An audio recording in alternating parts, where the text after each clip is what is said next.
Allah nyatakan di sini laqad ja'akum, telah datang kepada kamu sekalian, hei umat manusia, hei bangsa Arab. Saat itu ayat itu diturunkan di sana, saudara. Hei orang-orang yang beriman, telah datang kepada kamu sekalian min anfusikum, dari jenis kamu sendiri, sama-sama manusia. Tapi manusia ini bukan malaikat, bukan jin. Min anfusikum, dari jenis kamu sendiri.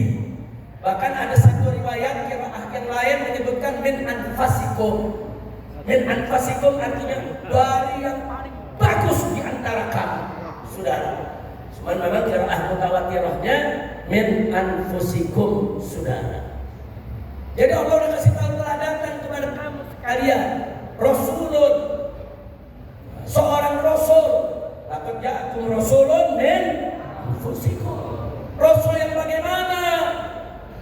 Allah kasih tahu sifatnya, azizun 'alaihi ma 'anittum. Azizun 'alaihi ma 'anittum. Artinya saudara, azizun 'alaihi, dia merasa terbebani dengan beban yang sangat berat, ma'anittum, dari apa-apa yang kamu derita. Dengan kata lain artinya Allah ngasih tahu ini bukan sembarang manusia. Manusia yang suka duka kita menjadi suka duka dia, saudara. Sedihnya kita, sedihnya dia, derita kita, derita dia, sakitnya kita, sakitnya dia.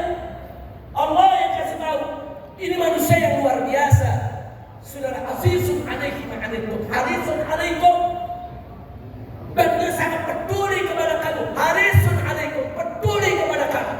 Dia menginginkan kamu semua bahagia, selamat dunia akhirat. Allah yang kasih tahu sifatnya Nabi, bukan sembarang Nabi ini, saudara. Nabi yang merasa terbebani dengan penderitaan kita semua, suka duka kita, suka duka beliau, saudara, dan beliau sangat peduli dengan kebahagiaan kita. Nggak sampai di situ, bil mu'minina raufur rahim, dan terhadap orang-orang yang beriman rauf rahim. Rauf nama Allah, rahim nama Allah. Kedua nama ini Allah berikan untuk nabinya, saudara.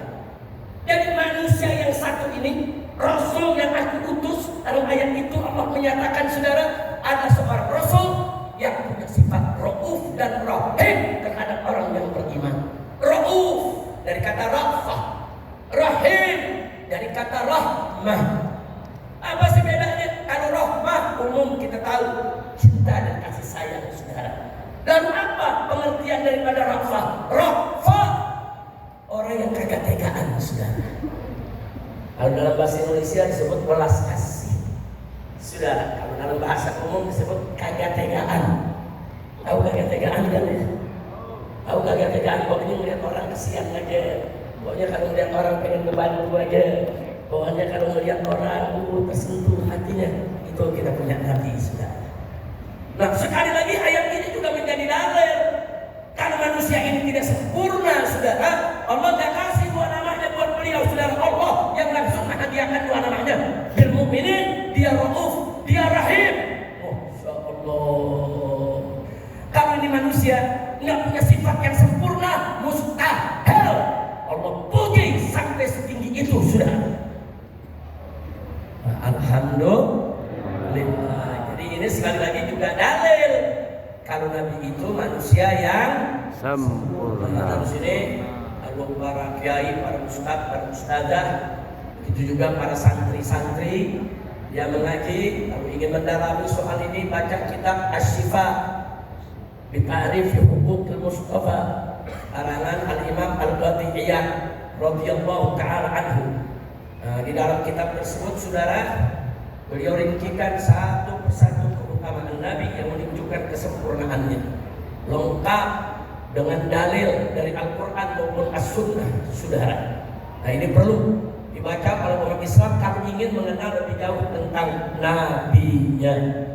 Atau ada lagi satu kitab yang dikarang oleh saya punya guru, almarhum al-maghfur Abuya As-Sayyid Muhammad bin Ali Al-Maliki Al-Hasani, yang hidup di Mekah dulu, saudara. Beliau mengarang sebuah kitab dengan judul Muhammad Al-Insanul Kamil, Muhammad manusia yang sempurna.